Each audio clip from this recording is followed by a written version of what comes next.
Hello, I'm Vivek, and this is the second lecture of the series in which we are solving the PYQs of CSAT papers 2010 onwards.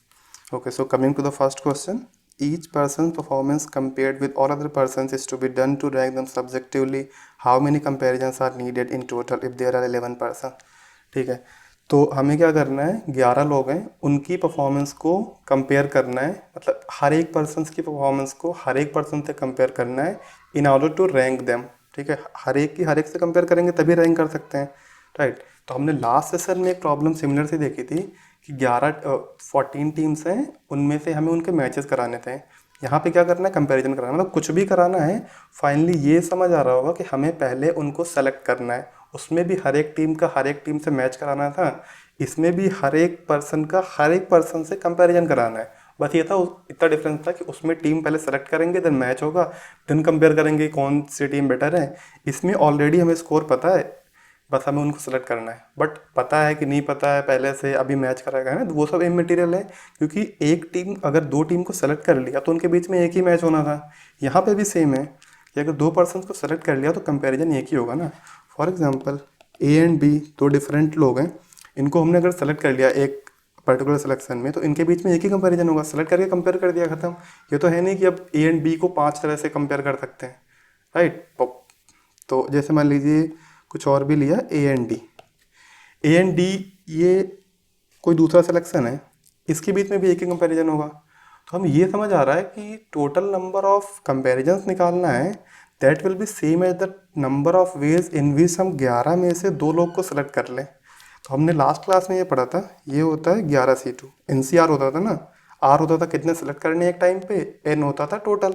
तो यहाँ पे N है 11 and R है 2।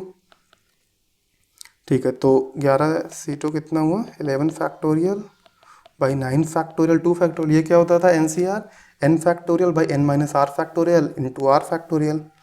तो ये हो गया 11 into 10 into 9 factorial by 9 factorial two factorial. Cancel out हो गया, ये भी कैंसिल आउट हो गया, 55 is the right answer. Okay, second method भी है जो कल ही डिस्कस करा था।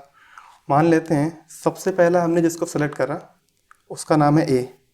तो ए के पास कितने वेज हैं टोटल, अभी ए को बस सेलेक्ट करा है, तो ए को 10 कंपैरिजन करने हैं ना, सबके पर्टिकुलर 10 कंपैरिजन होंगे क्योंकि टोटल 11 लोग हैं, सबका सबके साथ करना है, तो किसी का खुद के साथ तो होगा नहीं, बाकी सबके साथ होगा। तो हर एक के पास 10 कंपैरिजन है, तो ए को सेलेक्ट किया है, अभी तक कोई कंपैरिजन हुआ नहीं है, तो ए के पास 10 ऑप्शन है, यानी कि फर्स्ट पर्सन के पास 10 ऑप्शन है। ठीक है, 10 कंपैरिजन है। बी के पास कितने हैं, बी के पास भी 10 हैं, सबके पास 10 कंपैरिजन्स हैं, यानी सबके 10 कंपैरिजन्स होंगे। बट ए ने अपने सारे कंपैरिजन्स एग्जॉस्ट कर लिए, ए के पास कोई नया कंपैरिजन नहीं बचा है। तो इसमें से एक कंपैरिजन ऐसा भी होगा जो ए एंड बी का कंपैरिजन होगा, that is A comma B pair select हुई होगी इन 10 में से, क्योंकि ए तो ऑलरेडी है, बाकी 10 वे थे, बाकी 10 लोग को सेलेक्ट किया, तो उनमें से एक बी भी होगा।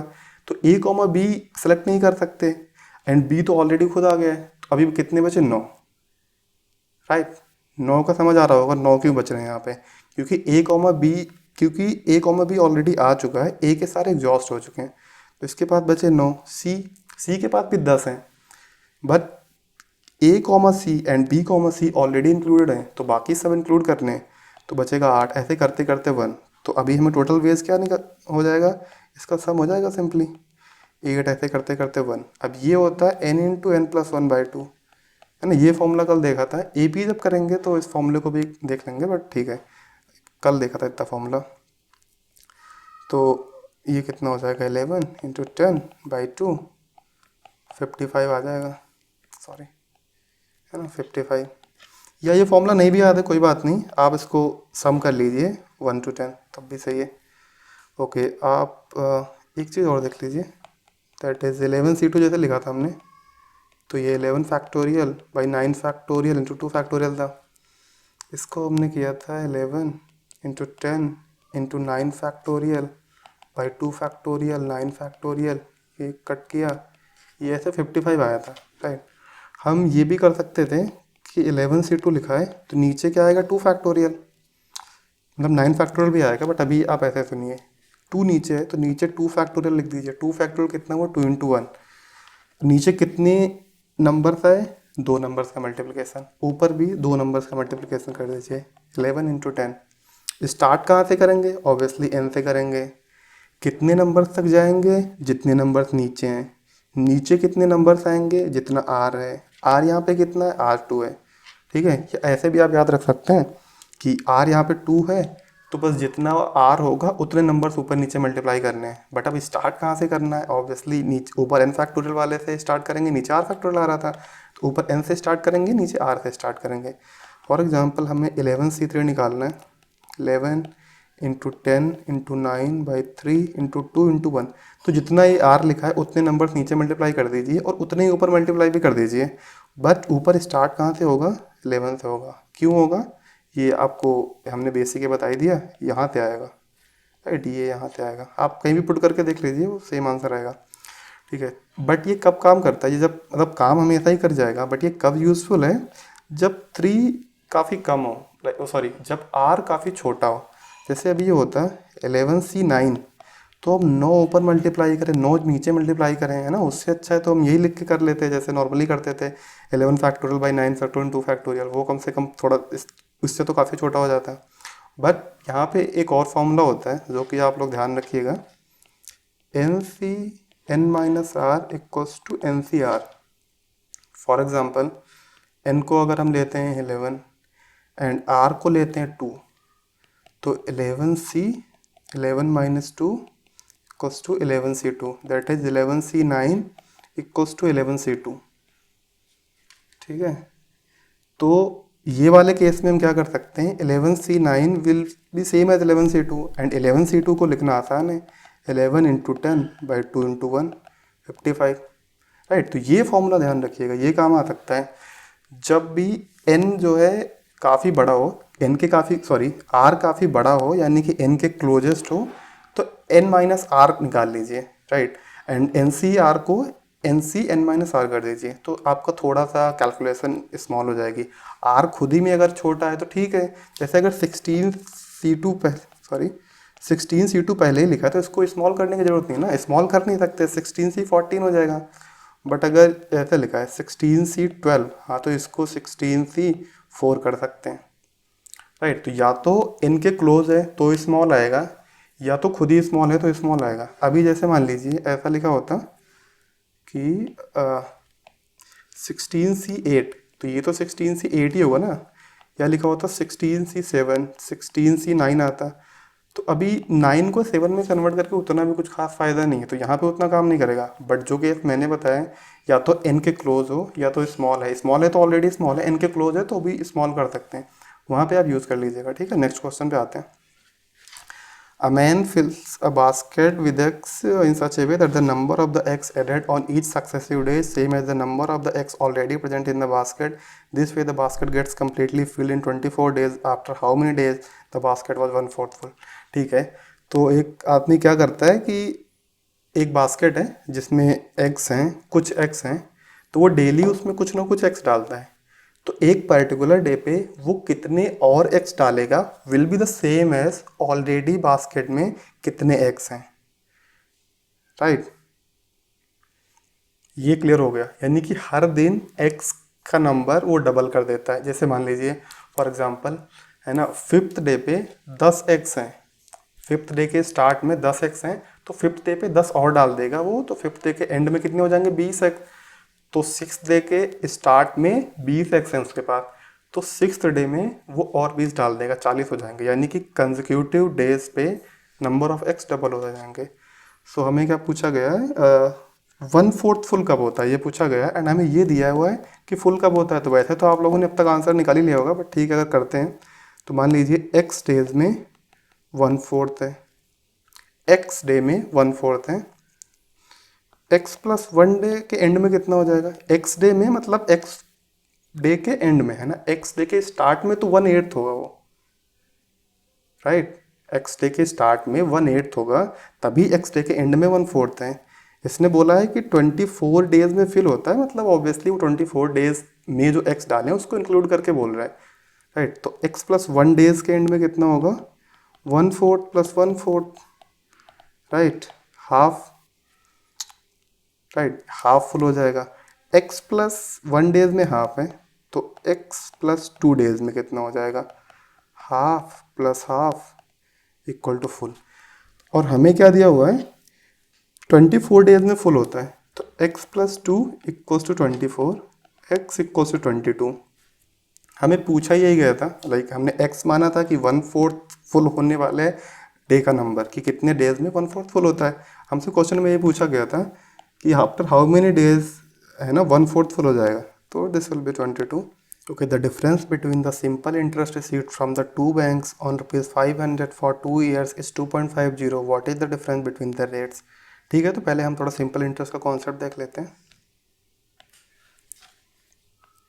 एफ आई अपना क्या होता है, P into R into T by 100। P होता है प्रिंसिपल, मूलधन जो हम देते हैं, या जो ले, अगर लोन ले रहे हैं तो लेते हैं, अगर लोन दे रहे हैं तो देते हैं, उस पे जिस पे इंटरेस्ट कैलकुलेट करना होता है। आर होता है rate of interest in percentage, जैसे 10% दिया है तो 10 रखेंगे, 10/100 मत करने लग जाइए, क्योंकि 100 ऑलरेडी नीचे आ चुका है, ये 100 वही वाला परसेंटेज की वजह से 100 आया नीचे।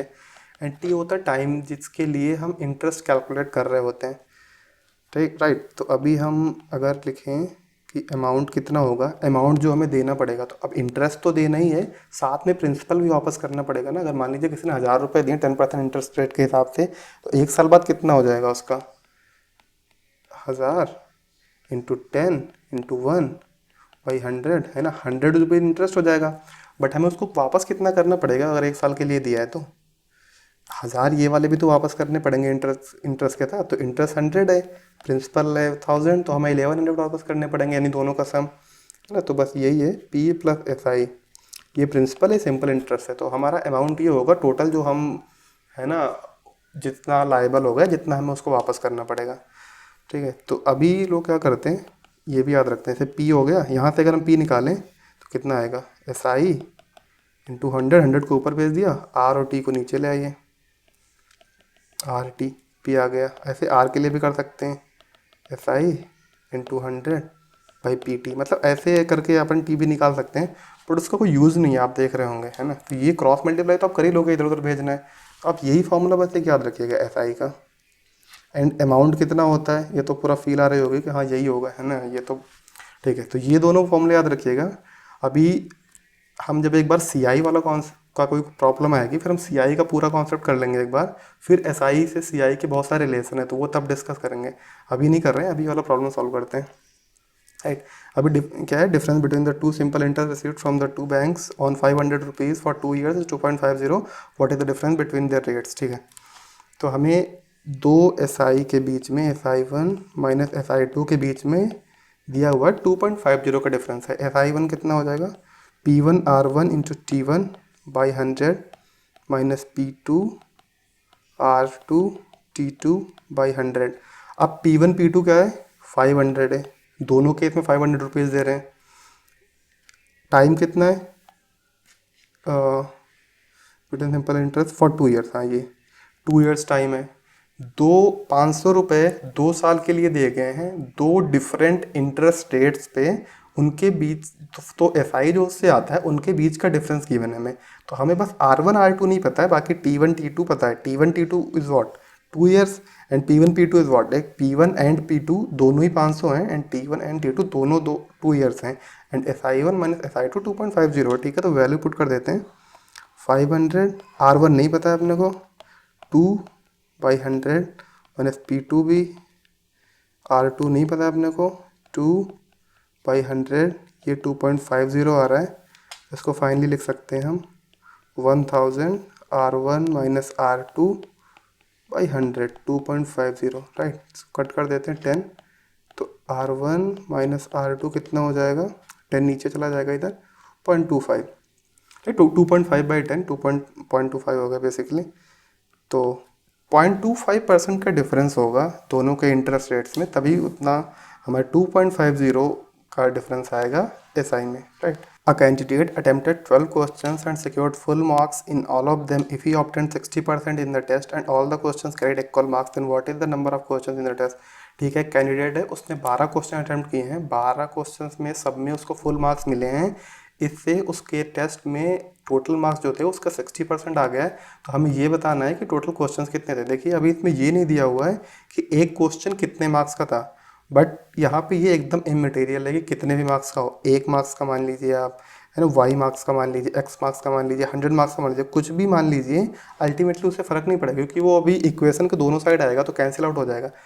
हमें बस नंबर ऑफ क्वेश्चंस पे ही क्लियरली सॉल्व कर सकते हैं क्योंकि 12 क्वेश्चन थे, 12 सॉरी कुछ भी क्वेश्चन थे वो वही हमें निकालना है। उसमें से उसने 12 किए, 12 की वजह से 60% आ रहा है क्योंकि हमें ये पता है कि उसके फुल मार्क्स आए हैं जितने उसने अटेम्प्ट किए हैं, राइट। तो 12 की वजह से 60% आ गए हैं, तो क्वेश्चन रहे कितने होंगे, तो हम मान लेते हैं, है ना, कि नंबर ऑफ क्वेश्चंस कितने थे, एक्स। चलिए अभी फॉर एग्जांपल ले लेते हैं कि एक क्वेश्चन 1 मार्क का था, तो टोटल मार्क्स कितने थे पेपर में, x इंटू 1। इसके कितने आए, है ना, ऑब्टेन्ड मार्क्स कितने हैं, 12 इंटू 1, 12 के थे पूरे, सही थे। तो अभी हमें पता है x इंटू 1 इसका 60%, 60% 60/100 इक्वल टू 12 इंटू 1, राइट। अभी इस ये कैंसिल हो जाएगा, ये कैंसिल हो जाएगा, x इक्वल टू 20 क्वेश्चन थे, राइट। 20 क्वेश्चन से उसमें थे उसने 12 किए, 60% आया। ये डायरेक्टली भी आप कर सकते थे, मतलब ऑप्शन देख के भी कि भाई जब 100% मार्क्स हैं तो एंड कुछ भी क्वेश्चन हैं जिसका 60% है 12, तो किसका 60% 12 होता है, 20 का, राइट। ये तो सीधा दिख जाना चाहिए था कि हाँ ये इसमें तो और कुछ नहीं हो सकता। अभी जो बता रहा था, अगर मान लीजिए हम कुछ और मानते हैं कि 100 मार्क्स मान लिया, तो 100 मार्क्स भी अगर ले लिया तो टोटल मार्क्स कितने हो जाएंगे, x इंटू 100, इसका 60%, 60/100 इक्वल टू मार्क्स ऑब्टेन्ड कितने, 12 इंटू 100, ठीक है। 100 कैंसिल हो गया, 5 आ गया, 20 आ गया, फिर भी x 20 आ गया। हम कुछ और भी मान सकते थे, मान लीजिए हमने y मार्क्स मान लिया, अननोन ही कुछ ले लिया, तो x इंटू ये x है कि टोटल नंबर ऑफ क्वेश्चंस कितने हैं, एक क्वेश्चन में कितने मार्क्स हैं, y, इसका 60%, 60/100 इक्वल्स टू, ये y है, 12 into Y, Y cancel out हो गया, वही जो मैं बोला था कैंसिल आउट हो जाएगा। ये यहाँ पे 5 आ गया, ये 20, मतलब फाइनली x इक्वल टू 20 फिर से आ गया, है ना। थोड़ा मैंने बाद में गड़बड़ कर दिया, मतलब थोड़ा क्लियर नहीं दिख रहा है, बट आपको ये समझ आ रहा होगा मैंने किया क्या है, अदरवाइज मैं कर ही देता हूँ फिर से।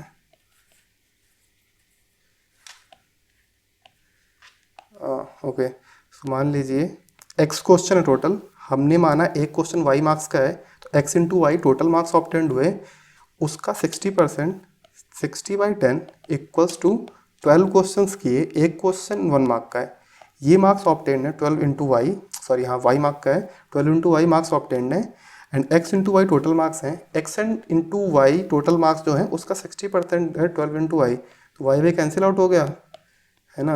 यहाँ से 5 है, यहाँ से 20, मतलब फिर हम घूम के वहीं पे आ गए, राइट। तो आप इसमें से 1 मानो कुछ भी मानो, मतलब ये आपको दिख रहा होगा क्योंकि नंबर 100% मार्क्स हैं और सारे क्वेश्चन इक्वल मार्क्स के हैं, तो फर्क ही नहीं पड़ता कितने का क्या है, राइट। क्वेश्चन से सीधा लग जाएगा, तो 20 is the right answer. Next question पे आते हैं।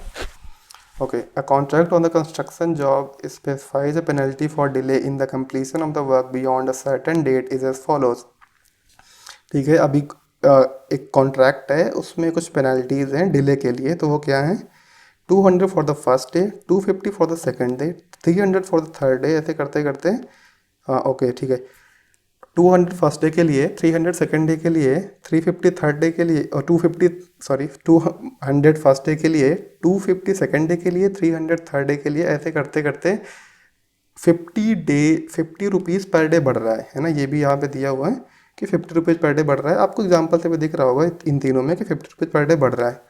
तो हमें ये बताना है how much penalty should the contractor pay if you delay the work by 10 days. अब कॉन्ट्रैक्टर ने काम को 10 दिन से डिले कर दिया तो कितना पेनल्टी पे करना पड़ेगा, है ना। हम थोड़ा सा एक, वैसे तो ये सिंपल ही है, बट हम एक बार थोड़ा एपीए कॉन्सेप्ट देख लेते हैं, जीपी हम बाद में देखेंगे, एपी का देख लेते हैं। तो एपी के टर्म्स क्या होते हैं, A plus D, A plus 2d, A plus 3d, ये करते करते A plus n-1 into D. What is an AP? AP is a sequence जिसमें कि कंसेक्यूटिव टर्म्स के बीच में जो डिफरेंस है वो कांस्टेंट रहता है and that difference is called common difference. ये फर्स्ट टर्म है, सेकंड टर्म है, इनके बीच का डिफरेंस देखिए कितना है, डी, इनके बीच का डी, इनके बीच का डी, है ना। यहाँ पे 4d आता डी, ऐसे करते करते यहाँ पे N A plus N minus two into D आता, यहाँ पे भी डी, राइट। तो आपको एपी का डेफिनेशन क्या है, एपी बस इतना ही है, this is a sequence of numbers in which the difference between the consecutive number is always constant. वो पॉजिटिव भी हो सकता है, नेगेटिव भी हो सकता है, कुछ भी हो सकता है, बट वो डिफरेंस हमेशा कांस्टेंट रहना चाहिए। डिफरेंस इंटीजर हो ये भी कोई जरूरी नहीं है, राइट, बस वो डिफरेंस कांस्टेंट होना चाहिए, इतनी सी रिक्वायरमेंट है एपी की। बट लास्ट में मैंने जो लिखा है this is called the nth term, ये आपको याद रखना है। एपी में आपको ये याद रखना है कि एपी का nth टर्म लिखेंगे तो a plus N minus one into D आएगा। जैसे कि T1 लिखते हैं, a प्लस एन को 1 डालेंगे तो यानी 0d, that is a। T2 लिखते हैं a plus 2 minus one into D, that is a plus D, है ना। T6 अगर लिखते हैं a plus 6 minus one into D, that is a plus 5d, है ना। ये आपका T1 है, ये T2 है, यहाँ कहीं पे T6 आएगा, ऐसा करते हैं Tn माइनस Tn है। आपको ये फॉर्मूला याद रखना है, ये काफ़ी काम का फॉर्मूला है। सेकंड आपको याद रखना है कि अब इन सब का अगर हमें सम निकालना है, that is first term, second term, third term, fourth term, ऐसे करते करते nth term, this is Tn, इन सब का अगर सम निकालना है उसका भी फॉर्मूला आपको याद रखना है, वो भी काफ़ी काम का है। तो सम होगा n by two 2a plus N minus one into D. N क्या है, नंबर ऑफ टर्म्स, यहाँ पे n टर्म्स से दिख रहे हैं आपको। ए क्या है, फर्स्ट टर्म। डी क्या है, common difference of the AP. AP क्या होता है, एपी द सीक्वेंस जिसमें कि नंबर जिसमें कंसेक्यूटिव टर्म्स के बीच में डिफरेंस कांस्टेंट रहता है and that constant difference is called common difference, right, क्योंकि वो कॉमन है, कांस्टेंट कॉमन कुछ भी बोल लो, ठीक है। टी एन क्या होता है, A plus N minus one into D, ये फॉर्मूला आपको किसी भी कीमत पे नहीं भूलना है। एंड सम होता है N by two 2a plus N minus one into D, ये भी नहीं भूलना। कुछ लोग सम को ऐसे भी लिखते हैं N by two into A plus L, ये भी सेम ही है। एल यहाँ पे क्या है, देखिए आपको एन पता है नंबर ऑफ टर्म्स, ए पता है common sorry first term, L होता है लास्ट टर्म। अब एन टर्म्स का फॉर्मूला निकालना है तो लास्ट टर्म क्या होगा, nth term, right, last term nth term होगा। nth टर्म होता कितना है, a plus N minus one into D, तो पुट कर दीजिए, सब कितना आ जाएगा n by two A plus N minus one into D, है ना। ये 2a हो जाएगा, वही सेम फॉर्मूला आ गया हमने जो याद किया था, n by two 2a plus N minus one into D. तो कहीं पे ये फॉर्मूला भी दिख जाए तो मतलब घबराइएगा नहीं, है ना। l लास्ट टर्म है, लास्ट टर्म का आपको फॉर्मूला याद है nth टर्म का, मान लो 2nth टर्म का होता है ना, तो सब जगह n की जगह 2n डाल देते निकल आता। 3n टर्म का होता है n की जगह 3n डाल देते निकल आता, राइट। अभी हम आते हैं अपने प्रॉब्लम पे। अब ये बोल रहा है कि फर्स्ट डे कितना लगा 200, सेकेंड डे 250, थर्ड डे 300, ऐसे ऐसे करते करते 10 डेज तक लगाए। तो आपको ये दिख रहा होगा ये एपी है जिसका ए है 200 एंड जिसका डी है 50, यहाँ से यहाँ पे डिफरेंस है 50, यहाँ से यहाँ भी डिफरेंस है 50, और इसने भी दिया है ना कि डेली 50 बढ़ रहा है। तो ये एक एपी है जिसका फर्स्ट टर्म है 200, जिसका कॉमन डिफरेंस है ए। तो इसका 10th टर्म क्या होगा, क्योंकि हमें क्या निकालना है, how much should the penalty contractor pay if you delay the work by 10 days, right. तो 10 दिन तक अगर उसने डिले किया तो टोटल कितना पेनाल्टी निकालना है, तो निकालना हमें फाइनली समय, बट nth टर्म भी देख लेते हैं। तो T10 हो जाएगा 200, that is first term, n minus one that is 10 minus one into D, D is 50, 200 plus 9 into 50, है ना। ये जो भी आया कैलकुलेट कर लीजिएगा, ये फाइनली हमें T10 होगा। और हमें फाइंड क्या करना है, सम, है ना। ये करते करते यहाँ तक 200 प्लस 9 इंटू 50, तो इसका सम क्या हो जाएगा, n by two 2a plus N minus one into D, right. n by two कितना हो जाएगा 10 बाई टू, 2a कितना हो जाएगा 2 into 200 plus n minus one कितना हो जाएगा 9 इंटू डी, है ना। कैलकुलेट करिए कितना आता है, 2 इंटू 200 आपका ये हो जाएगा 400 प्लस 9, डी कितना है 50, 9 इंटू 50, ये कितना हो जाएगा total 450, 450 400 850, 850 into 10 8500 divide by 2 4250, right. तो सम जो आएगा अपना, सम 4250 आएगा। हमें यही निकालना था कि टोटल 10 डेज तक अगर वो डिले करता है तो पेनाल्टी कितनी होगी। टोटल 10 डेज तक में हमने डे 1 की पेनाल्टी लिखी, डे 2 की पेनाल्टी लिखी, डे 3 की पेनाल्टी लिखी, ऐसे करते करते डे 10 तक की पेनाल्टी लिख ली। देन पेनाल्टी हमने कैलकुलेट कर ली कि एक्चुअल में होगा कितना। 4250 इज द राइट आंसर। ठीक है, अभी हम इंटरेस्ट पे काफ़ी कुछ पढ़ेंगे, सॉरी इस पे काफ़ी कुछ पढ़ेंगे, बट AP पे एंड GP पे, बट वो आगे क्वेश्चन आने पे करेंगे। ठीक है, और इंटरेस्ट पे भी करेंगे ऑब्वियसली। हाँ, a girl has a coin of 1 rupees and 2 rupees only. Total number of coins that she has is 50 and the amount of money with her is 75. Then the number of 1 rupees coin and 2 rupees coin respectively are। ठीक है, एक लड़की के पास सिर्फ 1 rupees के and 2 rupees के coins हैं and total coins उसके पास 50 हैं। Amount of money with her is 75। Then the number of 1 rupees coin and 2 rupees coin हमें बताना है। ठीक है, तो मान लेते हैं उसके पास 1 रुपीज़ वाले कॉइन कितने हैं, x, एंड 2 रुपीज़ वाले कॉइन कितने हो जाएंगे, 50 माइनस एक्स, है ना। अभी कुछ लोग इसको ऐसा भी करेंगे, 2 रुपीज़ वाले कॉइन्स को y मानेंगे, देन वो एक और इक्वेशन बनाएंगे x plus Y equal to 50, क्योंकि टोटल कॉइन 50 दिया हुआ है। देन फिर वो y कैलकुलेट करेंगे कि 50 माइनस एक्स आएगा y। तो 50 माइनस एक्स आ रहा है तो डायरेक्टली इसको लिखे ना, मतलब इसको एक्स्ट्रा इक्वेशन, एक्स्ट्रा वेरिएबल है ना, करने का क्या फ़ायदा।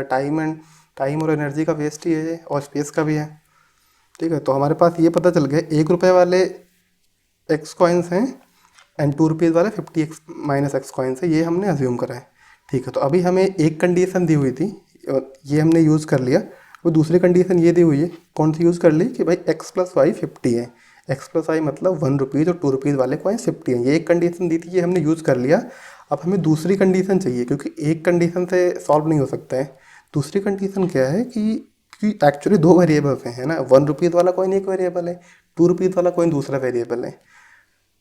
दो वेरिएबल हैं तो हमें दो कंडीशन चाहिए सॉल्व करने के लिए, है ना। ये याद रखिएगा। वैसे याद रखने क्या है, अगर नहीं दिया होगा तो नहीं, कभी कभी ऐसा हो जाता है कि कोई क्वेश्चन में देता है कि कैन नॉट बी डिटरमाइंड, तो ये यहाँ से आप फाइंड कर सकते हैं कि अब जितने अननोन्स होंगे उतनी कंडीशन चाहिए होंगे हमें। जैसे x प्लस वाई था तो ये x y दोनों अननोन थे, y को 50 माइनस एक्स लिया, वो डायरेक्टली हमने पुट कर दिया इसमें। तो आपको ऐसा नहीं दिख रहा होगा कि भाई x ही तो अननोन है, दूसरा कहाँ अननोन है, बट x एक अननोन बचा है एक कंडीशन यूज करने के बाद, that is x plus Y equal to 50 use करने के बाद। राइट, ओरिजिनली 2 अननोन्स थे, 1 रुपीज़ वाला कॉइन, 2 रुपीज़ वाला कॉइन। इसीलिए इस क्वेश्चन में दो हमें रिस्ट्रिक्शन भी दी हुई हैं कि 50 रुपीज़ का कॉइन है, 50 रुपीज़ टोटल, 50 टोटल कॉइन्स हैं एंड 75 रुपीज़ टोटल है उसके पास। तो अब हमें ये बताइए कि जैसे x कॉइन्स हैं 1 रुपये वाले, तो x इंटू 1 ये हो जाएगा 1 रुपीज़ वाले कॉइन की वजह से जो मनी है उसके पास। आपके पास अगर 10 कॉइन्स हैं 1 रुपये के, तो आपके पास 10 रुपये होंगे ना एक कॉइन, रुपीज़ 1 कॉइन की वजह से। 2 रुपीज़ वाले कितने हैं, 50 माइनस एक्स इंटू 2, ये 2 रुपीज़ वाले हैं। अब अगर आपके पास 20 सिक्के हैं 2 रुपीज़ के, तो आपके पास टोटल 40 रुपीज़ होंगे ना 2 रुपीज़ वाले कॉइन्स की वजह से।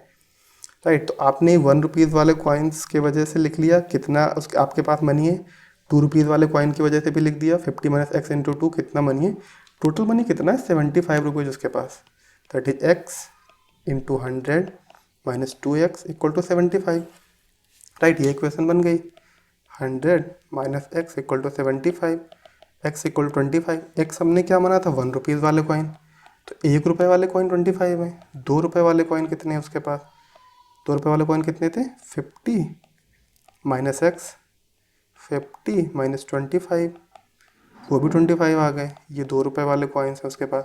तो 1 रुपीज़ और 2 रुपीज़ दोनों के कॉइन्स 25 ईच हैं, तो D is the right answer.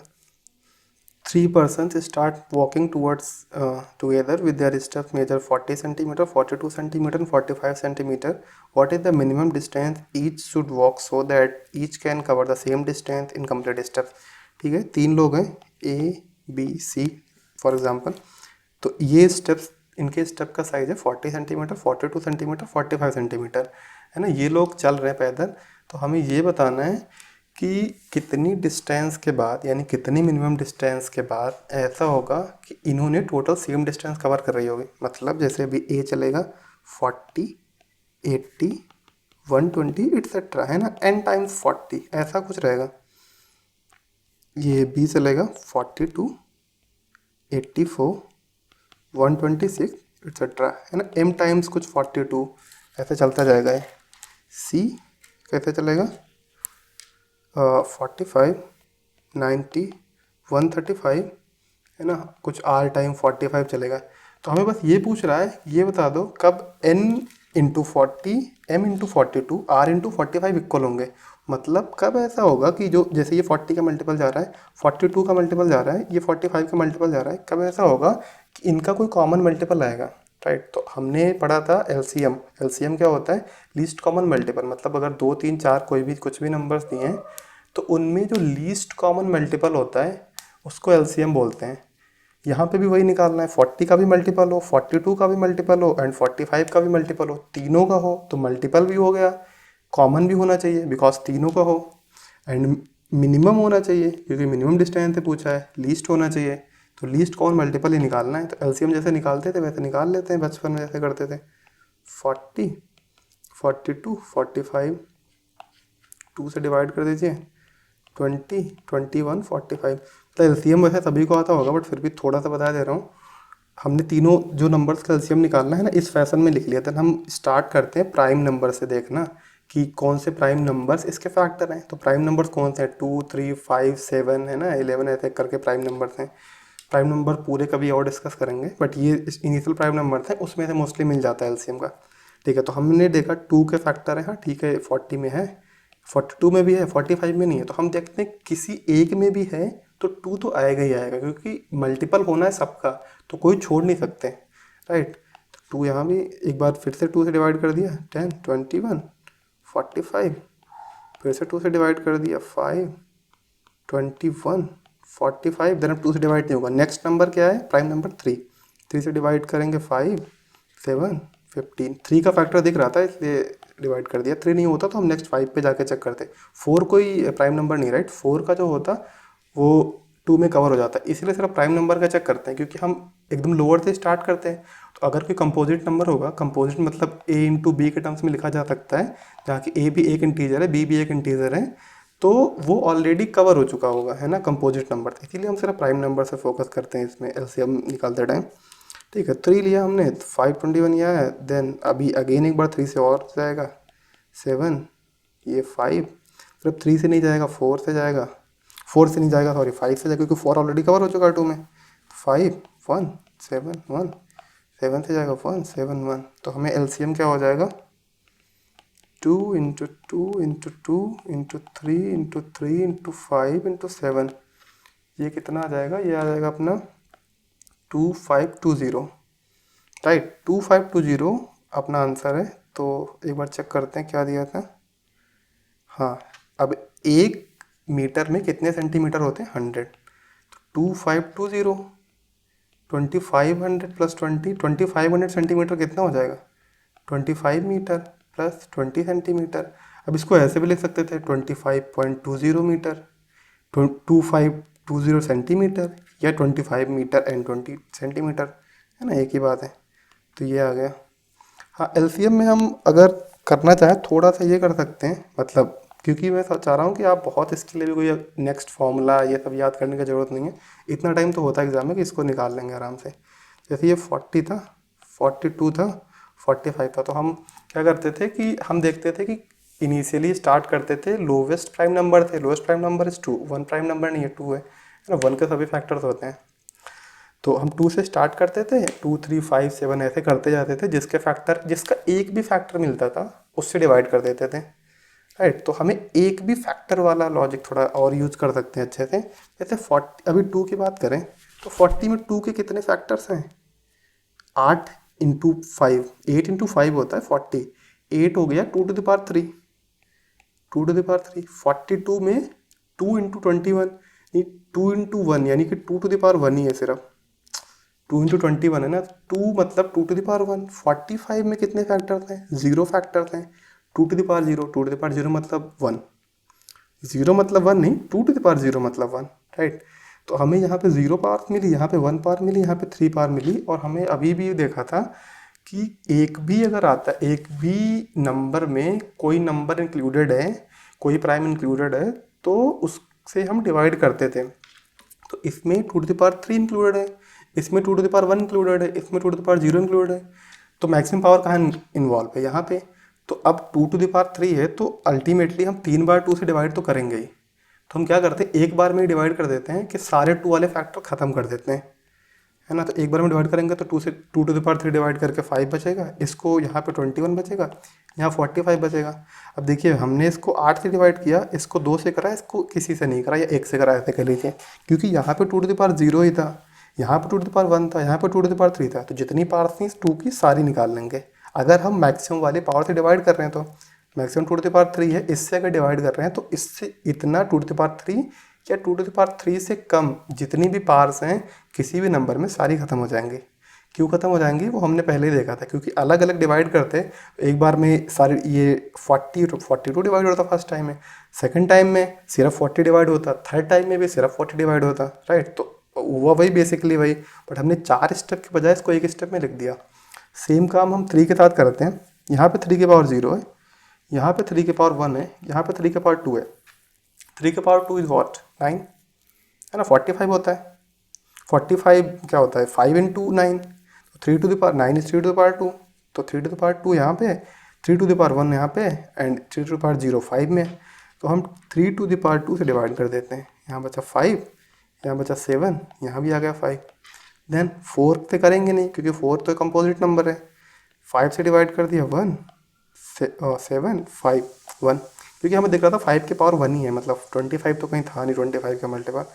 Then हमने 7 से डिवाइड कर दिया, देखिए रहा साफ साफ, तो हमारा क्या होगा 8 इंटू 9 इंटू 5 इंटू 7 2520। तो हमारा ये थोड़ा सा मतलब एफर्ट कम हो गए। तो अगर आप ऐसे करेंगे थोड़ा टाइम, अगर टाइम का आपको आ रहा था इशू, तो ऐसे कर सकते हैं ना। और कोई मतलब इसके लिए ट्रिक निकालने मत जाइएगा कि एलसीएम की क्या ट्रिक्स हैं वो, है ना, कोई ज़रूरत नहीं है।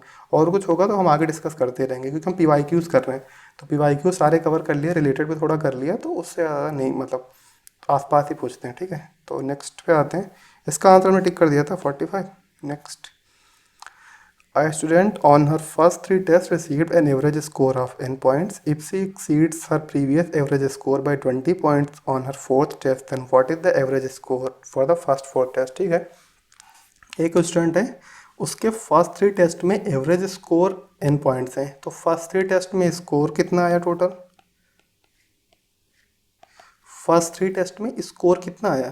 तो एवरेज n है इंटू 3। जैसे मान लीजिए आपने कोई टेस्ट दिया, आपका एवरेज आ रहा है out of 50, out of whatever 40 average आ रहा है आपका, राइट। 3 टेस्ट दिए तो टोटल मार्क्स आपके कितने आए होंगे? 120 आए होंगे तीनों टेस्ट मिला के, तभी तो एवरेज 40 आ रहा है ना 3 टेस्ट में। तो फर्स्ट 3 में 40 मार्क्स, फर्स्ट 3 में n इंटू 3 मार्क्स है, फोर्थ टेस्ट में कितने मार्क्स है? If she exceeds her previous average score by 20 points in a fourth test, then what is the average score for the first 4 test. ठीक है, अब fourth test में उसके marks आ गए n+20 इंटू 1 इंटू 4 मत कर दीजिएगा यहाँ, वो फोर्थ टेस्ट की बात कर रहा है कि फोर्थ टेस्ट में एवरेज को 20 से एक्सीड किया गया, ना कि नेक्स्ट 4 टेस्ट में एक्सीड किया गया, ठीक है। ऐसा अगर बोलता कि भाई उसने नेक्स्ट 4 टेस्ट में एवरेज को 20 से एक्सीड किया, यानी नेक्स्ट 4 टेस्ट का एवरेज n+20 रहा, तो हम यहाँ 4 मल्टीप्लाई करते और टोटल टेस्ट होते तब 7, यहाँ पे तब 4 कर देते। अभी नहीं कर रहे हैं, क्योंकि अभी उसने बोला है कि फोर्थ टेस्ट है, यानी कि एक टेस्ट है तो फोर्थ बट एक टेस्ट है, राइट, समझ रहे होंगे अब तो हम। तो टोटल स्कोर कितना उसका हुआ 4 टेस्ट में, n into 3 plus n+20 that is 4n+20, total score इतना हुआ। टोटल टेस्ट कितने दिए इसने? 4। तो एवरेज कितना आएगा? टोटल नंबर जितने आए इसके 4n+20 divide by total test कितने दिए। एवरेज निकालने का सिंपल ही तरीका होता है ना, आपके अगर 100 मार्क्स आए हैं 3 टेस्ट में से, तो 100/3 करेंगे ना, 33.33 एवरेज आएगा। तो 4n+20 कर देंगे तो इसका आ जाएगा n+5, n+5, D is the right answer. Next question पे आते हैं। In a group of person 70% of the person are male and 30% ठीक है person are married. If 2/7 of the males are married, then what fraction of female is single. ठीक है, मतलब 70% person mail हैं, 30% लोग मैरिड हैं। यहाँ पे ये नहीं दिया होगा कि 30% मेल्स मैरिड हैं या 30% फीमेल्स मैरिड हैं। टोटल जो भी है 30% उसमें से मैरिड हैं। If 2/7 of the males are married, ठीक है, अब दिया मेल्स का, कि जो 70% मेल्स थे उनमें से 2/7 मैरिड हैं, तो what fraction of females is single. ठीक है, तो थोड़ा कैलकुलेट करना पड़ेगा इसमें। अब देखिए यहाँ पे भी आपको सब परसेंटेज में दिया हुआ है, तो हमने पहले डिस्कस किया था कि सब कुछ जब परसेंटेज में दिया हो तो क्वांटिटी जहाँ से कैलकुलेशन स्टार्ट करनी हो हमें उसको 100 मानना ऑलवेज इजी होता है। तो हम मान लेते हैं टोटल पर्सन्स कितने हैं, 100, राइट। अब मेन कितने हैं, मेन को मैं स्मॉल एम से लिख रहा हूँ, है ना। आप चाहें तो पूरा मेन लिख सकते हैं, बट मैं स्मॉल एम से लिख रहा हूँ। 70%, है ना, 70 इंटू, ठीक है, 70% ऑफ 100, 70/100 ठीक है, 70 हो गए। फीमेल कितनी है, यानी कि, ठीक है, वीमेन कितनी है, 30/100। मतलब ये सब लिखने की ज़रूरत भी नहीं है, आपको दिख रहा 100 लोग हैं, 70% अगर मेल हैं तो बाकी 30% फीमेल। मतलब ये एजम्पशन वैसे गलत है कि कोई मेल नहीं है तो फीमेल ही होगा, है ना। थर्ड जेंडर पॉसिबल है, पर ठीक है, यहाँ क्वेश्चन में इस तरह दिया हुआ है कि इनका दिख रहा है कि इन्होंने एज्यूम करा है कि जो मेल नहीं है सारी फीमेल ही हैं, तो ठीक है, उस हिसाब से करते हैं। मेल्स अपने हैं 70, फीमेल्स अपने हैं 30, राइट। अभी हमें दिया हुआ है मैरिड, तो मैरिड को मैं दिखा रहा हूँ कैपिटल एम से। मेल मैंने लिखा था स्मॉल एम से, फीमेल मैंने लिखा था स्मॉल एफ से, मैरिड में लिख रहा हूँ कैपिटल एम से। मतलब मेरी ऐसे आदत है करने की, कोड्स में लिखने की। आप चाहें तो पूरा मैरिड, है ना, पूरा मेल, पूरा फीमेल, जो भी जैसा लिखना चाहें लिख सकते हैं। मैं बस आपको बता रहा हूँ, मैं ऐसे करता हूँ, तो ऐसे भी आप लिख सकते हैं, राइट। M30 है मैरिड, और 2/7 ऑफ मेल्स आर मैरिड। तो मैरिड मेल्स कितने हुए, M is what married, small M is what males. तो मैरिड मेल्स कितने हुए, 2/7 of the total males. Total males कितने थे, 2/7 इंटू 70, दैट इज 20। अब टोटल मैरिड मेल्स अपने को पता है 20 हैं, टोटल मैरिड अपने को पता है 30 हैं, राइट। तो टोटल मैरिड फीमेल्स कितनी होंगी, 10। एक टोटल 30 लोग की शादी हुई है, 20 उसमें से मेल हैं, तो फीमेल्स कितनी हैं, 10। तो हमें ये बताना है कि कितनी फीमेल सिंगल हैं, राइट। 2/7 है ना, व्हाट फ्रैक्शन ऑफ फीमेल से सिंगल। अब इन्होंने एक और एजम्पशन लिया है कि भाई जिसकी शादी नहीं हुई वो सिंगल है, बट आपको पता है ये भी वैसे रॉन्ग है ना। ऐसा भी हो सकता है कि शादी भी ना हुई हो, सिंगल भी ना हो, राइट। तो ठीक है, फीमेल्स हमें पता है मैरिड 10, तो नॉन मैरिड फीमेल्स बोलना चाहिए, बट ठीक है, चलो सिंगल फीमेल्स अगर लिखते हैं, है ना, सिंगल फीमेल्स कितनी हो जाएंगी, 20। हमें पूछा गया है कि फ्रैक्शन कितना है, तो फ्रैक्शन फीमेल्स का पूछा गया है, राइट। मतलब नॉन मैरिड फीमेल्स का फ्रैक्शन पूछा गया है, बट कोई भी है, बट है तो फीमेल्स था, तो हम निकालेंगे रेशियो तो फीमेल के रिस्पेक्ट में निकालेंगे, टोटल वोटल या ऐसा कुछ, मतलब कंफ्यूज मत हो जाना इसमें, राइट। तो फीमेल्स 20 हैं जो नॉन मैरिड हैं, टोटल है 30, 20/30 that is 2/3 is the fraction of the female that are non married. यार इसको ये भी बोल सकते हैं fraction of the female that are single. D is the right answer. ठीक है, नेक्स्ट पे आते हैं। In a rare coin collection there is 1 gold coin for every 3 non gold coins, 10 more gold coins are added to the collection and the ratio of gold coins to non gold coins will be 1:2 based on the information the total number of coins in the collection now becomes. ठीक है, तो हम मानते हैं कि gold coins कितने हैं अपने, x, तो नॉन गोल्ड कॉइन्स कितने हो जाएंगे, x इंटू 3, है ना, यहाँ पे दिया हुआ है 3, है ना। Gold coin, 1 gold coin for every 3 non gold coin, मतलब अगर गोल्ड कॉइन 1 है तो नॉन गोल्ड कॉइन 3 होंगे। गोल्ड कॉइन 6 है तो नॉन गोल्ड कॉइन कितने होंगे, 6 इंटू 3 दैट इज 18। तो हमें पता तो है नहीं कितने गोल्ड कॉइन थे, वो सब मतलब वो वैसा कुछ फाइंड ही करना है। तो हमने गोल्ड कॉइन्स को x अज्यूम कर लिया जैसे बेसिकली करते हैं, और नॉन गोल्ड कॉइन उसी हिसाब से 3x आ गए। तो x एंड 3x आ गए। अभी हमें क्या दिया है, 10 more gold coins are added. तो अब गोल्ड कॉइन्स नाउ कितने हो जाएंगे, x प्लस 10, x तो पहले से ही थे, 10 अभी ऐड किया है, 10 और ऐड किए, फिर ये बोल रहा है तो ratio gold coins to non gold coin 1:2 हो जाता है। अभी रेशियो 1:2 हो गया, पहले रेशियो कितना था, देखिए x पे 3x था, 1:3 था पहले, अभी 1:2 हो गया। और पहले गोल्ड कॉइन्स x थे, नॉन गोल्ड कॉइन्स x+3 थे, बट अभी गोल्ड कॉइन्स कितने हो गए, x+10, नॉन गोल्ड कॉइन्स कितने, x+3। तो ये न्यू है, राइट। ये पुराना था, ये x गोल्ड कॉइन, इसको छोड़िए, x 3x non gold coin and x plus 10 gold coins, ये फाइनल है हमारा। ठीक है, तो हमें ये बताना है based on the information total number of. ठीक है, पहले तो हम ये जो दिया है गिवन कंडीशन है निकाल लेते हैं। क्या दिया हुआ है, x plus 10 by 3x equals to 1:2 है ना। x plus 10 by 3x equals to 1:2। Gold coins to non gold coins का रेशियो 1:2 है अभी। पहले कितना था, x बाई 3x 1:3 था। क्रॉस मल्टीप्लाई कर देते हैं इसको, 2x plus 20 equals to 3x, x equals to 20। x हमारा 20 आ गया। अब हमें ये बताना है ठीक है, टोटल नंबर ऑफ कॉइन्स। तो टोटल नंबर ऑफ कॉइन्स पहले कितने थे, x गोल्ड कॉइन थे, 3x नॉन गोल्ड कॉइन थे, x plus 3x that is 4x। But अभी कितना है, अभी x प्लस 10 गोल्ड कॉइन्स हैं and 3x non gold coins हैं। तो टोटल कॉइन्स कितने हो जाएंगे, x plus 10 gold coins plus 3x non gold coin, 4x plus 10, 4x is what 80, 20 है ना x plus 10, 90 is right answer है ना A. Next, a gardener has 1000 plants. He wants to plant them in such a way that the number of rows and number of columns remain the same. What is the minimum number of plants that he needs for this purpose? ठीक है, तो अभी एक gardener है, वो plants को इस वे में लगा रहा है कि नंबर ऑफ रोज और नंबर ऑफ कॉलम्स इक्वल हो। तो नंबर ऑफ रोज क्या होती हैं, हॉरिजॉन्टल लाइंस को बोलते हैं नंबर ऑफ रोज। जैसे ये 5 हॉरिजॉन्टल लाइंस हैं, ये 5 रोज हो गई। कॉलम्स क्या है, वर्टिकल लाइंस, मतलब वर्टिकल नहीं है बट ठीक है ना। ये 5x5 का एक मैट्रिक्स बन गया।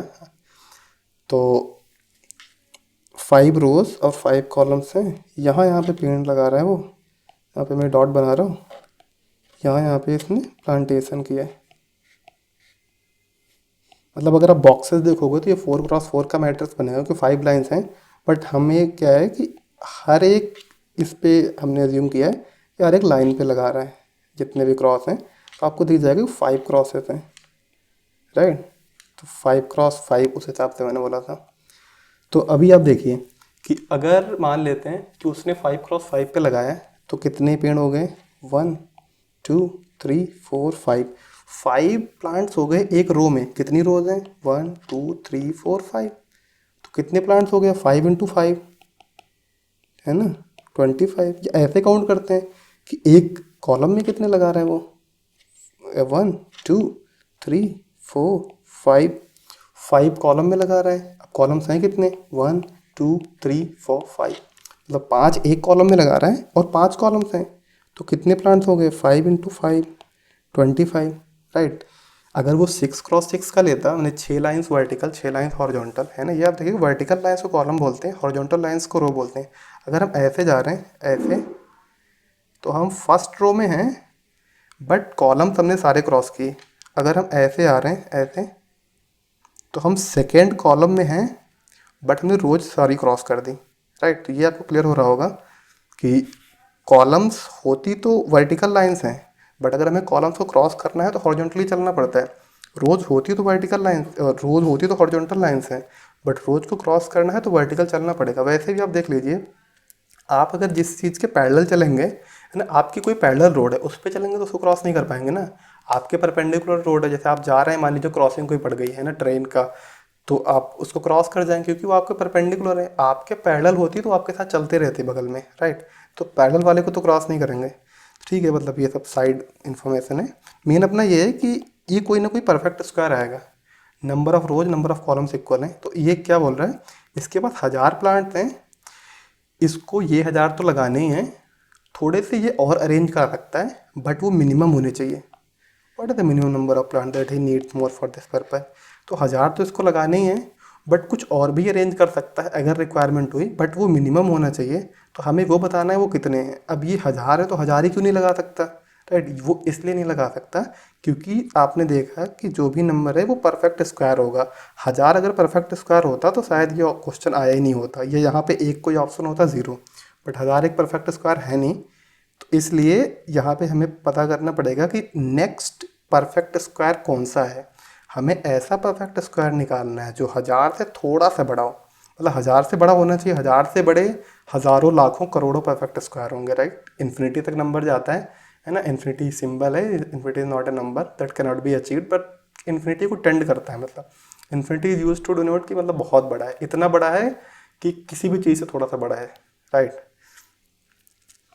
तो हमें बस ये फाइंड करना है कि 1000 से जस्ट बड़ा कौन सा परफेक्ट स्क्वायर है। तो देखते हैं, अब जैसे 1 भी परफेक्ट स्क्वायर है 1 का, है ना, 2 का है 4, 3 का है 9, 4 का है 16, 5 का 20, ऐसे करते करते चले जाएंगे। तो हमें ऐसे तो बहुत देर लग जाएगी निकालने में, तो हमें कुछ परफेक्ट स्क्वायर याद भी होते हैं। जैसे 3 का हमने 9 है, तो 30 का कितना हो जाएगा, 900 आएगा ना भाई। अगर दिक्कत हो रही है तो इसको फिल्टर कर लो, जीरो को, जीरो लास्ट में लगा दो दोनों, 3 इंटू 3 9 हो गया, right. 30 is what, 3 into 10, 3 into 10 into 3 into 10, तो 3 इंटू 3 कर दो, 10 इंटू 10 कर दो, देन 9 इंटू 100 हो गया, 9 इंटू 100 कर दो, 900। 31 का वैसे याद होता है आपको, नहीं है तो 31 याद कर लीजिए, 31 का भी काम आता है।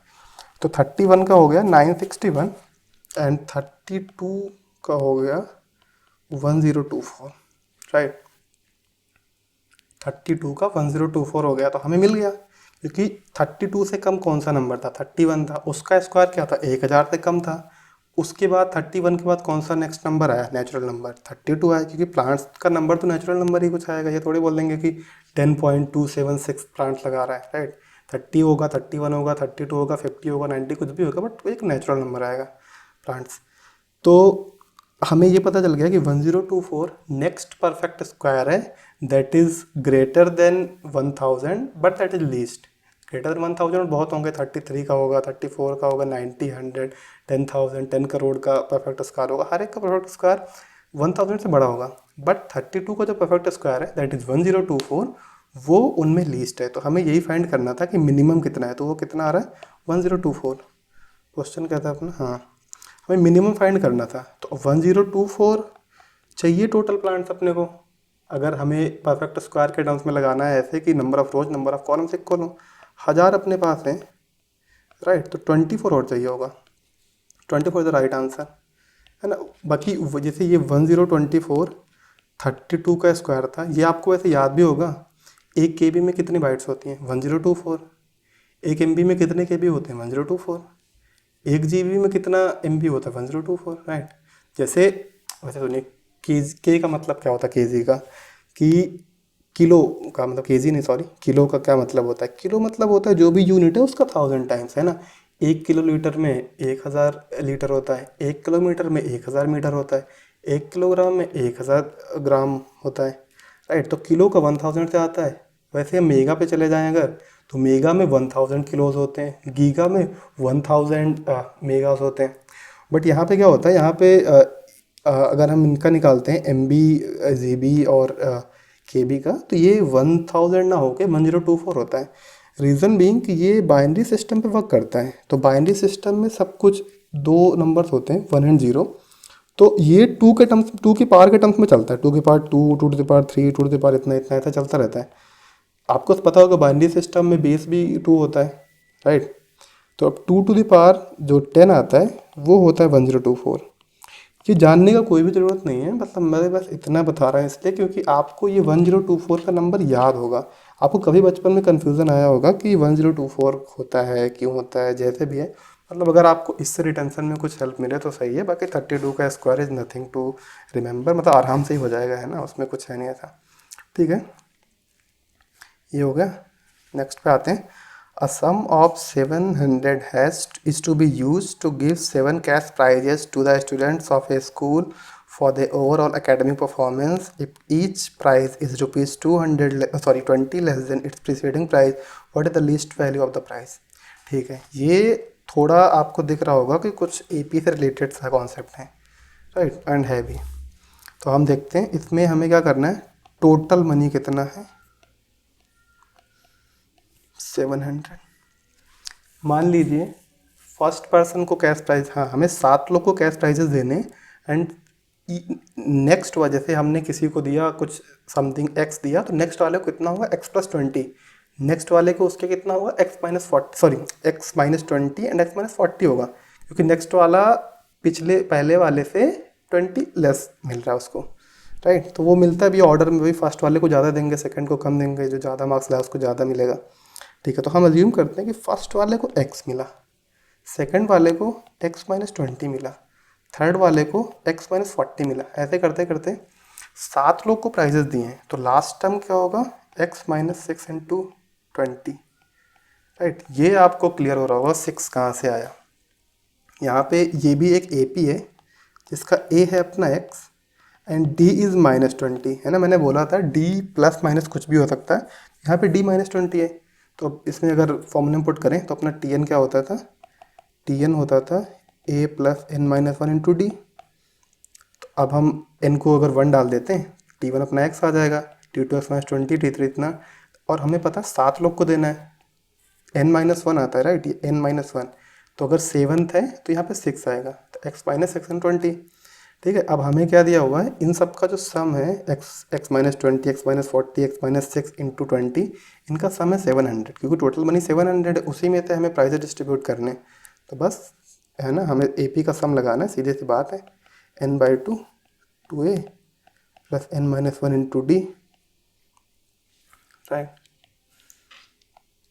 n/2 2a plus n-1 into D. ये अपने को ये सम होता है, ये अपने को 700 दिया हुआ है, n अपने पास है 7 लोग हैं, n/2 2a, a अपने पास है x, हमने पहले वाले को x माना था, n-1, n अपना 7 है, 7-1 इंटू डी -20 है, राइट। ये क्वेश्चन आपको समझ आई होगी। 7 लोग हैं, 7 प्राइजेस देनी है, 700 उसका टोटल मनी है उसके पास, ईच को पिछले वाले से 20 कम मिल रहा था, तो हमने सीरीज बनाई x-20 करके, राइट। तो उसका कॉमन डिफरेंस -20 आ रहा था। अभी आप इसको कैलकुलेट करिए, 2x -1 कितना आ गया, 6 इंटू 20 -120, राइट, इक्वल टू 700। ये कैंसिल आउट हो गया, 7 2 उधर चला गया, 2x -120 इक्वल्स टू 200, 2x बराबर कितना आ गया, 320, x बराबर 160। हमने x माना क्या था, x हमने माना था कि जो हाईएस्ट वाला बंदा जिसको मिल रहा है, बंदा है बंदी जो भी है, हाईएस्ट वाला स्टूडेंट को जो प्राइज़ मिल रहा है वो हमारा x है। हमें बताना क्या था, हमें बताना था कि जिसको लीस्ट मिल रहा है उसको कितना, लीस्ट मतलब जैसे हमारे को x मिला था, x-20, किसी को मिला था x-40, ऐसे करते करते एक को x-6 into 20 that is x-120 भी तो मिला था ना। तो हमें वो बताना है x-120 जिसको मिला था उसको कितना मिला था। तो सिंपली x हमने जब निकाल लिया है तो लीस्ट कितना होगा, x-120, x है अपना 160 -120, ये 40 हो जाएगा, राइट। तो आते हैं 40, if each cash price 20 less then, ये आपको पता ही था। What is the least value of the price, least value पूछा था, 40 रुपीज़ आ जाएगा, 160 है ना। एक्स हमारा आया था 160 और लीस्ट था 160 -120, है ना, दैट इज 40, ठीक है। Next one, out of 120 applications for a post 70 are male and 80 have driving license, what is the ratio between the minimum to maximum number of males having driving license। ठीक है, तो DL वाले कितने हैं 80, mails कितने हैं 70, NM non mails कितने हैं, टोटल कितने थे 120, तो नॉन मेल्स हो गए 50, है ना। ये जरूरी नहीं कि फीमेल हो बट नॉन मेल्स हैं, ठीक है। तो DL 80 है, DL 80 लोगों के पास है ड्राइविंग लाइसेंस, उसमें से टोटल जो लोग हैं उसमें 70 मेल हैं, 50 मेल नहीं है। तो हमें ये पता करना है, रेशियो निकालना है minimum to maximum number of males having DL। तो हमें ये फाइनली निकालना है कि मिनिमम कितने लोग के पास DL हो सकता है, मैक्सिमम कितने लोग के पास DL हो सकता है, फिर उनका रेशियो कुछ निकालना है। तो ठीक है, हम पहले आते हैं मैक्सिमम कितने लोग के पास हो सकता है। तो आप ये बताइए, टोटल 80 लोगों के पास DL हो सकता है 120 में से, और टोटल 70 मेल हैं, तो क्या ऐसा पॉसिबल है कि सबके पास मेल हो लाइसेंस हो, सब मतलब सारे मेल्स के पास लाइसेंस हो, पॉसिबल है। 70 मेल को दे दो, 10 नॉन मेल को दे दो लाइसेंस, जैसे नॉन मेल से 50 उनको 10 लाइसेंस दे दो, 80 में से कितना बचा 70 मेल थे, इनको 70 लाइसेंस दे दो, तो ये पॉसिबल है। अब 70 से ज़्यादा मेल्स के पास लाइसेंस है तो ऐसा पॉसिबल है, बिल्कुल नहीं। जब मेल्स ही 70 हैं तो 70 से ज़्यादा के पास लाइसेंस कैसे हो सकता है। तो मैक्सिमम मेल्स जिनके पास लाइसेंस हो सकता है वो कितना है 70। तो हमें मैक्सिमम मिल गया। अब हमें बस मिनिमम मेल्स निकालना है जिनके पास लाइसेंस है। तो आप ये देखिए, अभी हमने ये निकाला कि मैक्सिमम मेल्स के पास लाइसेंस इतने हैं, तो जो उधर आया था जो नॉन मेल्स के पास लाइसेंसेस है वो मिनिमम हो गया, राइट। टोटल लाइसेंसेस अपने पास फिक्स है 80। तो अगर हम मेल्स को मैक्सिमम दे देंगे, यानी मेल्स को ज़्यादा देंगे तो नॉन मेल्स के लिए कम बचेंगे, और मेल्स को मैक्सिमम देंगे तो नॉन मेल्स के लिए मिनिमम बचेगा, राइट। तो अभी क्या करना है, अभी हमें मेल्स के लिए मिनिमम निकालना है। तो मेल्स के लिए जो मिनिमम होगा वो करस्पॉन्डिंग होगा नॉन मेल्स के लिए मैक्सिमम के, राइट। समझ रहे हैं ना आप। टोटल लाइसेंसेस सेम है, अब हमें निकालना है मिनिमम कितने मेल्स को मिलना चाहिए। तो मिनिमम मेल्स का तभी होगा जब नॉन मेल्स को मैक्सिमम दे दो, बाकी जो बचे वो मेल्स को दे दो, क्योंकि टोटल लाइसेंसेस कांस्टेंट है।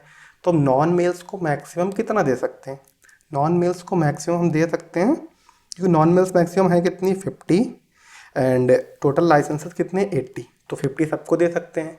50 से ज़्यादा को दे सकते हैं क्या मैक्सिमम? बिल्कुल नहीं, क्योंकि जब नॉन मेल्स 50 ही हैं तो 50 से ज़्यादा नॉन मेल वाले लाइसेंसेस कैसे हो जाएंगे, ये लाइसेंसेस वाले नॉन मेल्स कैसे हो जाएंगे, राइट। तो ये 50 होगा, करते हैं। तो 50 उसको दे दिया, तो हमारे पास लाइसेंसेस कितने बचे 30 मेल्स को दे दो। 80 लाइसेंसेस थे, हमने निकाला कि मैक्सिमम जो नॉन मेल्स हैं उनको कितने लाइसेंस दे सकते हैं 50, जो कि उनके नंबर के इक्वल है। अगर लाइसेंसेस 50 से कम होते तो भाई मैक्सिमम उतना देते और मेल्स के लिए मिनिमम 0 बचता, बट लाइसेंस हमारे पास 80 हैं, तो सारे के सारे नॉन मेल्स को दे दिया लाइसेंस, फिर भी 30 बच रहे हैं ना। तो ये तो मिनिमम होगा कि इतना तो मेल्स को देना ही पड़ेगा। तो हमें मिनिमम टू मैक्सिमम रेशियो निकालना है। तो कितना हो जाएगा 30/70, 3/7। अब इन्होंने जैसे 7/3 दिया नहीं है, बट मतलब अच्छे से सेट करें तो 7/3 भी ऑप्शन होना चाहिए था, 7/3, क्योंकि कुछ लोग मैक्सिमम टू मिनिमम भी निकाल के आ जाएंगे, राइट। तो ये सभी ध्यान रखिएगा, अगर 7:3 होता तो वहाँ पे थोड़े से 1-2% लोग गलती कर सकते थे जल्दीबाजी में। तो देख लीजिएगा कि मिनिमम टू मैक्सिमम पूछ रहा है कि मैक्सिमम टू मिनिमम पूछ रहा है। ओके, नेक्स्ट क्वेश्चन पे आते हैं।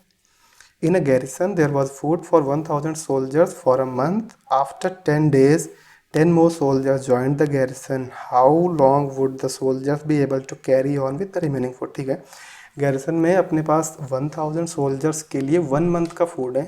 10 दिन के बाद 1,000 और soldiers आ जाते हैं, तो हमें बस ये बताना है कि अब जो बचे हुआ फूड है वो कितने दिन और चलेगा।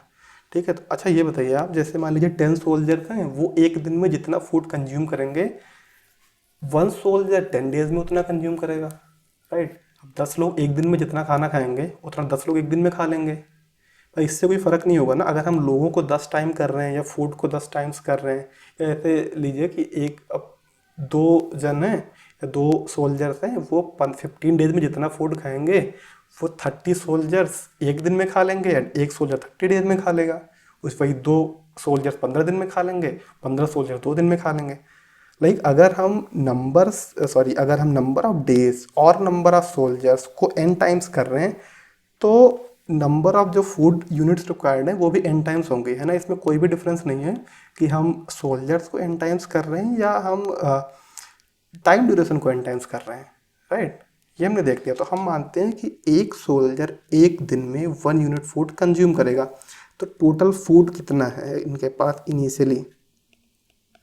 टोटल फूड है 1,000 सोल्जर्स फॉर 1 मंथ। अब देखिए, जैसे 1 मंथ इन्होंने लिखा है, इनको लिखना चाहिए था 30 डेज एग्जैक्ट के लिए, क्योंकि 1 मंथ में 28 to 31 कुछ भी हो सकता है ना। आपने पॉलिटी में इसका डिफरेंस, मतलब पॉलिटी में ऐसा आता है कि 30 डेज की जगह 1 मंथ की जगह 30 डेज, तो गलत हो जाता है आंसर।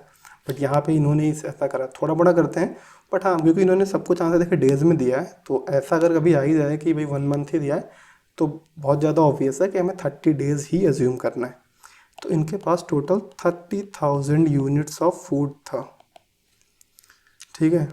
अब क्या हुआ, 10 डेज के बाद 1,000 सोल्जर्स और आते हैं, तो 10 डेज तक इन्होंने कितना फूड कंज्यूम कर लिया था, 10 इंटू 1,000 यानी 10,000। तो रिमेनिंग फूड कितना था 10,000 और 10 डेज के बाद? 30,000 इनके पास स्टार्ट में था, 10 दिन में 10 इंटू 1,000 कंज्यूम करा, दैट इज 20,000 यूनिट्स बचा हुआ था इनके पास। 20,000 यूनिट्स 10 दिन के बाद बचा हुआ था। सोल्जर्स कितने हो गए अब टोटल?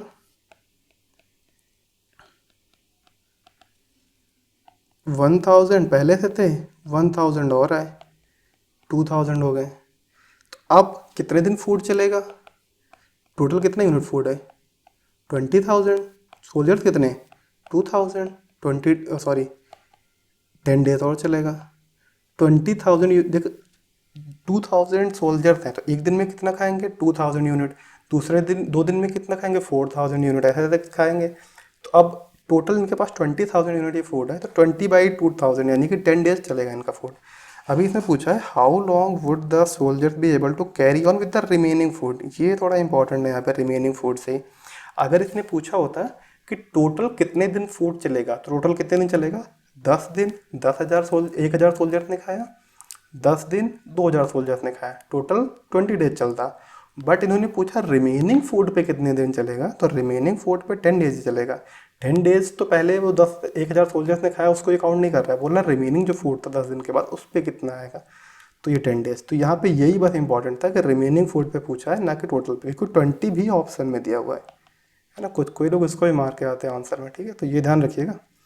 नेक्स्ट पे आते हैं।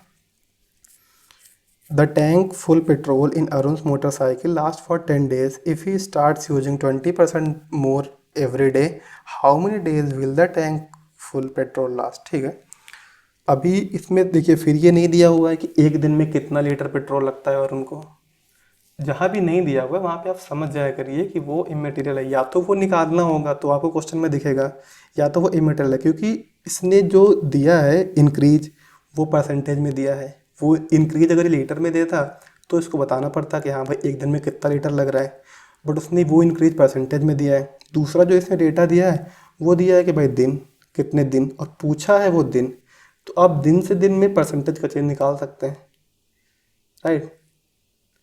अगर वैसे मतलब ये वैसे बहुत डायरेक्ट क्वेश्चन है कि 10 डेज लग रहे थे, फिर उसने 25% ज़्यादा यूज करना स्टार्ट कर दिया, तो आपको ये समझ आ रहा होगा 25% कम हो गया, तो अब मतलब 25% ज़्यादा यूज हो रहा है तो कुछ कम डेज लगेंगे, तो 125/100, राइट, ये 8 आ जाएगा।